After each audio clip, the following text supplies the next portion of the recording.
What would they say to you right now if they are honest? Okay, so let us check that. Think about your person, your Babu Shona, Jadu Tona, whatever.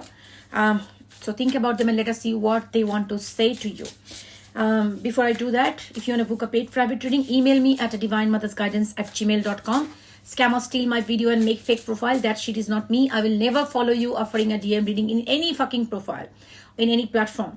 And my only YouTube channel, Let's Us Tarot. Please subscribe to my YouTube channel. And my only TikTok account is Divine Mother's Guidance with 143k plus followers. All the others are shit show. Don't interact with them. Inseparable. Our love is always there despite the distance. So this person sees you. They are so confident that no matter whatever is going on in this world, in this 3D, at this moment between you two, you will be always coming back together. This love is, you are inseparable in each other's life. And yes, I was saying that I only do video call readings. I don't do DM readings and shit like that. Somebody asking you donations. I have no time for that. Confusion. I feel unclear about where we stand. Okay. Even though this person is very confident that you're going to come back together, I believe this situation is under very confusing situation, whether you are still in a connection or it is over, whether there's a breakup or you're still together. I believe there was no closure being given in this connection. It might be abruptly they left. They might have ghosted you or you might have ghosted them. I think you did not, because if you did ghost them, you will not be watching this tarot reading.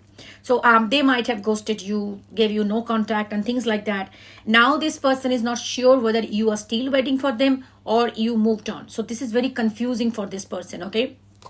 These are quite like, those anxious, avoidant people, like they have those traits. They leave you that, they leave you and they discard you when it becomes too overwhelming. And after that, they start getting anxious. Like, what the heck is going on in this connection?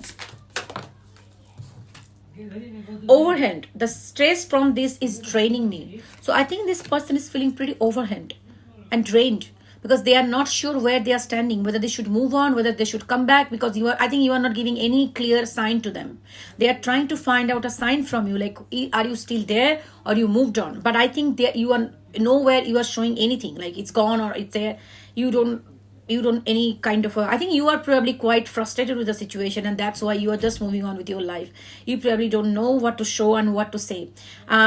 Yeah, that's what. But I feel like with this inseparable card, I believe you didn't move on, but you are just doing your life. Because this confidence that this person is having, definitely they are picking up the energy from you. Because if you could have moved on, they could have sensed that. So I believe this is a very confident energy.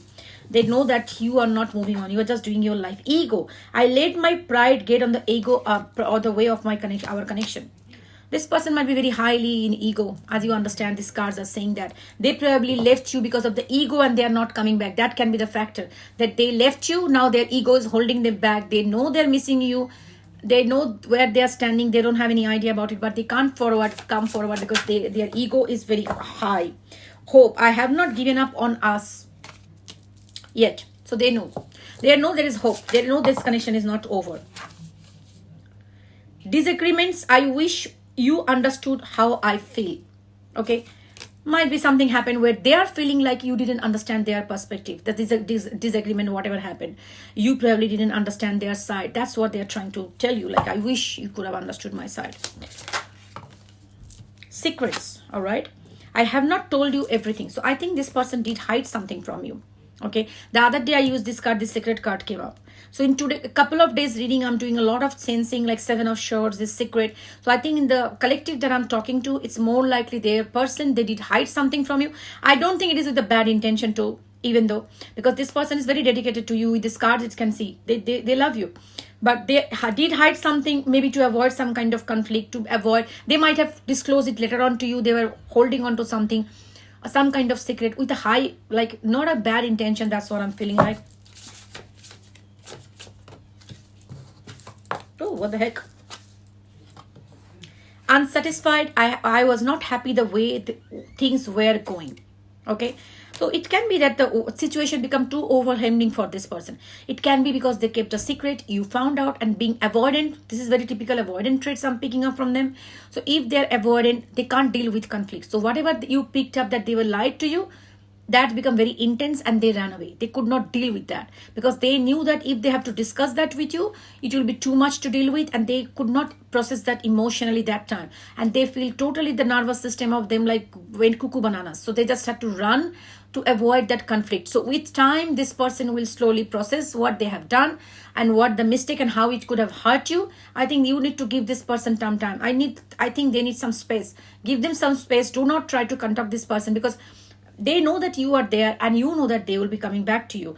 But the thing is, if you go forward right now and message them, they probably will be like overhand because they're still processing this fact that what the secret they have told, you didn't understand their side. So they are telling me this for a reason. I think this person was still getting over the fact that they keep the secret that did hurt you.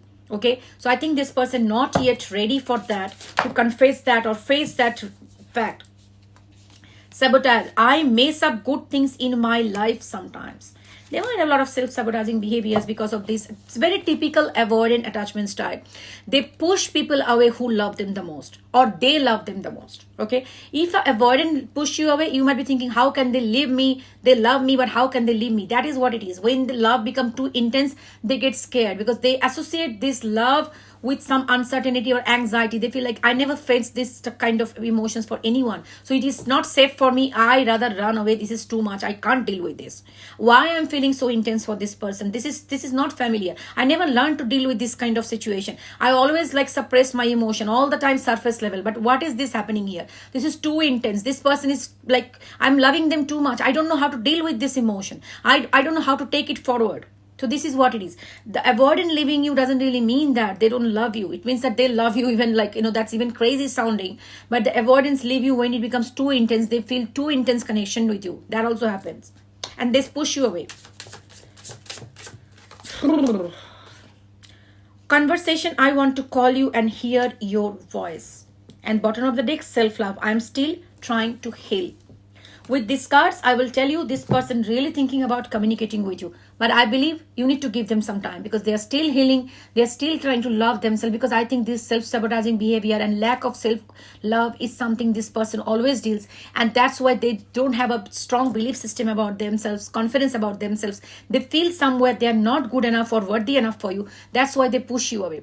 Even though the way you love them, the care for them, what they feel like, you must be lying because I'm not worthy enough of that love.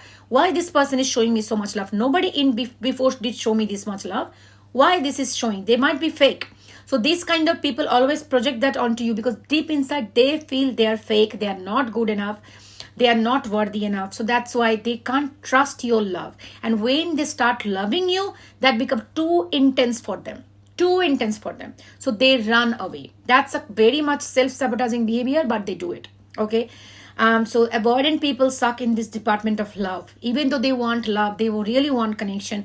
But though when the really somebody loves them and they gives them the connection, a small desire that you might be asking in the relationship, that it is very normal, Didi. I didn't ask for them anything. I just wanted them to communicate with me. Let me know what bothering them. Let me ask them to communicate with me. See me. Call me at least once in a day.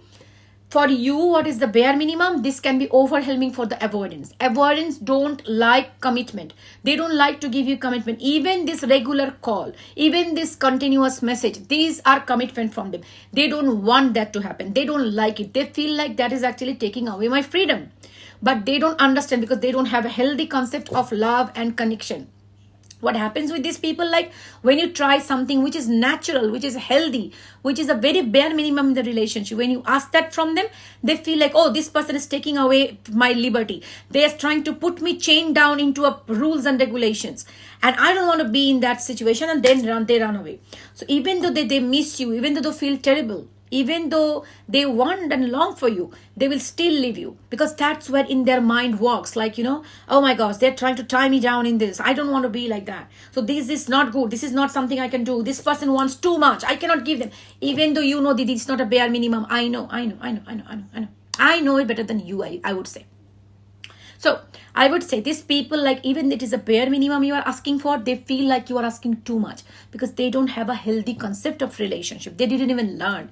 They didn't even learn that the relationship means communication, commitment. It doesn't really mean that it is tying you down. It is healthy. This is normal. This is what the normal people do because they have a very unhealthy attachment style, and that's is really bad to be honest, to be in a relationship with the avoidant is a pain. So if you are dealing with the avoidant, you understand that they are not bad people. It is all their attachment style that triggers them, that they get scared of intimacy, they get scared of commitment, continuous commitment, of connecting with you. So if you think like the bare minimum non-negotiable thing that I need from the relationship is be in touch with me, be in communication, but that is also a big problem for them, because they feel like I should be able to pull away from this relationship anytime I want. Okay, whenever I feel unsafe, I will pull. That's how it is. They want to be completely burden free. They will be always on the superficial level. So if you want to go deep with the avoidant person, that's a shit show. All right, so unfortunately it is the reality.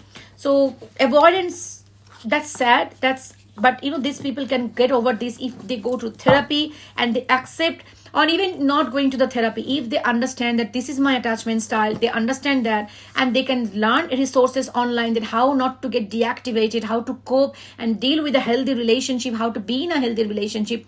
That's how they can heal themselves. They can be in a better version in the relationship. But unfortunately, specifically the avoidant people, they are not that self-aware, and they don't want to go for this healing session and therapy session. For even online, I have done more than 3,000 tarot readings so far, but I can count only, I would say, 3 to 4 avoidant people came to me and telling me that, Didi, I have avoidant attachment style. Rarely they understand that they have that attachment style. They rarely understand what freaks them out. 333 on my counter. They rarely understand that they are pushing their partner away for no reason, even though they are longing for love. After the avoidant person keep pushing their partner, if they have a secure partner, they will run away from them very quickly. Nobody will take this kind of discard, running away from the emotion or escaping from conflict. Nobody will take it. Only the people who are anxious attachment style, they stick to them for a long time, but they also reach one day the breakdown region and they also run away. Okay, because the anxious people, they will be holding on with this back and forth because they feel the needy energy. But once that's anxious people, after going to this discard, coming back, no contact, coming back, after they reach a point, when they reach the point that the anxious really breaks down. Anxious people have that tendency. They will take it for a certain time, and after that they will give up and they will break down. They will probably cry or go to therapy or anything. They will not take them back. So what happened with these people, they always left, most of the cases left alone in their own world. All the relationship for them fail until unless they learn that they really have the avoidant attachment style, and they need to work on that. 222 on my counter. So they need to work on that, and they need to learn to grow. Even though not going to the therapist, at least there are a lot of resources available online. There is a very good book I read, Attached, that's really good for people, but that is more better for the anxiously attached people. For avoidant, that's also good to starting point, I would say. Or otherwise, going online, if you have an avoidant attachment style, how to heal that, how to be happy in the relationship, because they also need to be in the relationship. They deny that. They say, I don't need any relationship, I don't need anybody to be alone, I will be always alone. That's a very typical avoidant person. But deep inside, they also long for connection, even though they don't accept it. But the only way they can do it by going through healing and therapy and learning more about their attachment style. But unfortunately, most of the time they don't do it. But anyways, if you're dealing with this person at least feeling that part of them, like they are missing that energy of yours and they're feeling like coming back. But anyways, you must take care of yourself. You must love yourself, because going through this discard and these things are emotional torture. I know that. I know it very well. Okay, so going through this emotional turbulence that you never know that you are walking on the eggshells. Anytime they can discard you. Any healthy thing you want to bring up, if they doesn't like it, you never know what they will accept today, and the same thing they will discard you for tomorrow. Because these people don't have that understanding. Their nervous system works different way. It's not a healthy attachment style. This is dysfunctional. So they don't understand that. So going through this kind of connection and again discard, it's not healthy. The only way you can survive, if you really want to be in this relationship, is to be emotionally detached. And you don't take it personally. When they discard you, don't take it personally. It is nothing you could have done different that they could not have discarded. This is their problem, their issue that they discarded, because their nervous system is overhand. You could have asked for a bare minimum, they can discard you. So you stop blaming yourself that I did something wrong, that's why they discarded me. It was my fault, I could have done something better. No. I know. You can try your best to be the best version of you. It doesn't matter. It's you. You are not the factor. They are the factor. Their attachment is the problem. So let go this resentment you are holding in your heart and focus on yourself and your physical, mental well-being. Take care of yourself.